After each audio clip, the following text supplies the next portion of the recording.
Ken, how important was it for you to stay at the Scarlets given your attachment to the region? It was hugely important, spent the last 7 seasons there now, in the first team, and obviously longer with the academy, but it does hold a special place, because I've pretty much grown up there, learned all my rugby there, and I think after a couple of tough years we are building something potentially special over the next couple, so I wanted to be part of that. And how important is the sort of community support to you, and what sort of welcome do you get when you're around Carmarthen?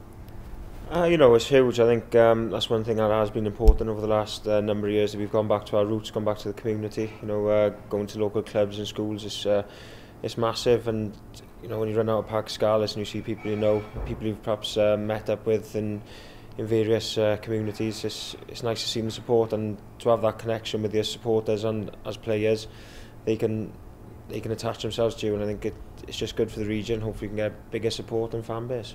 And how much value is there in the fact that there's so many players in the team now that have all come through the system together? It's huge. Spoken about it a lot. Myself, Josh, Scott Williams, Rob McCusker, Rhys Priestland, John Davis, to name but a few. We've all come through the academy at the same time, so we're more than just work colleagues. We're friends. We've known each other best part of a decade almost, and we know our game, each other's games inside out, and I think that's good for the Scarlets' development. You mentioned Scarlets building for the future. What do you think you can achieve as a team over the next couple of years?